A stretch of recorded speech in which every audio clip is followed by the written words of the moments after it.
இன்றைக்கி lunch box சீரீஸில் நம்ம பார்க்கக்கூடியது சூப்பரான சுவையான மீன் பிரியாணி. இதை எப்படி செய்யலாம்னு சொல்லிட்டு பார்க்கலாமா? மீன் பிரியாணி செய்ய 1 கிலோ மீன் எடுத்துக்கோங்க. நல்ல துண்டான மீனை பற்றி எடுத்துக்கோங்க. இப்போ இதை மேரினேட் பண்ணி வைக்கணும். ஒரு table spoon red chilli powder, 1 table spoon தனியாத்தூள், 1 table spoon chicken masala, 1/4 teaspoon மஞ்சள் தூள், 1/2 டீஸ்பூன் சீரகத்தூள் இதை சேர்த்துக்கோங்க. இதோட 1 table spoon ginger garlic paste சேர்த்துக்கோங்க. இதோட இதுக்கு தேவையான உப்பையும் சேர்த்துக்கிறணும். ஒரு 1/2 லெமன் ஜூஸ் அதையும் இதோட சேர்த்துக்கோங்க. மீன் உதிராமல் இருக்கிறதுக்கு 1 டேபிள் ஸ்பூன் ஆயில் இதையும் சேர்த்து நல்லா மிக்ஸ் பண்ணி மீனில் இதை நல்லா எல்லா பக்கமும் நல்லா அப்ளை பண்ணிக்கோங்க. இதை 1 மணி நேரம் அப்படியே நம்ம மேரினேட் பண்ணி வைக்கணும். எல்லா பக்கமும் மசாலா நல்லா சேர்ந்து வரணும்.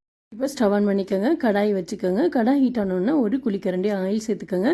ஆயில் நல்லா ஹீட் ஆன பிறகு நம்ம மேரினேட் பண்ணி வச்சுருந்த ஃபிஷ்ஷை இதோட சேர்த்துக்கோங்க. மீன் உடையாமல் இருக்கணும். 70% இதை நல்லா ஃப்ரை பண்ணி எடுத்துக்கோங்க. இப்போ அதே ஆயில்லையே 1 டேபிள் ஸ்பூன் கீ சேர்த்துக்கோங்க. இதோட ஒரு பெரிய பல்லாரி வெங்காயம் அதையும் நீலவாக்கில் கட் பண்ணி இதோட சேர்த்து லைட்டாக வதக்கிக்கோங்க. இதோட பட்டை கிராம்பு வாசனைக்காக அதையும் இதோட சேர்த்துக்கோங்க. 1 table spoon ginger garlic paste அதையும் இதோட சேர்த்து அதோட ராஸ்மல் போகிற அளவுக்கு நல்லா வதக்கிக்கோங்க.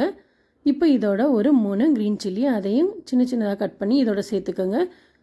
ஒரு தக்காளி, பெரிய தக்காளி அதையும் இதோட சேர்த்து நல்லா வதக்கணும். தக்காளி வெங்காயம் எல்லாமே நல்லா வதங்கி வரணும். இப்போ ஒரு கைப்பிடி கொத்தமல்லி இலை, ஒரு கைப்பிடி புதினா அதையும் இதோட சேர்த்து நல்லா வதக்கணும்.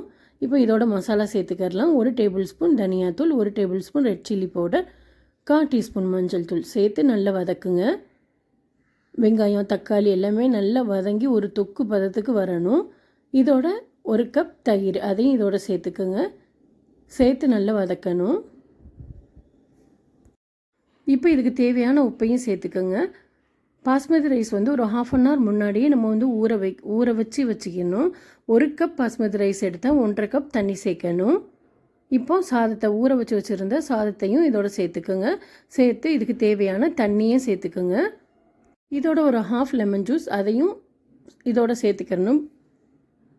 இதை ஹை ஃப்ளேமில் வச்சு நல்லா கொதிக்க விடுங்க. அது பபிள்ஸாக வரும். அந்த ஸ்டேஜில் ஸ்டவ்வை லோ ஃப்ளேமில் வச்சு ஒரு 1/2 அன் ஹவர் அப்படியே தம்மில் போட்டுருங்க. அப்பப்போ எடுத்து கிளறி விட்டு பாருங்கள்.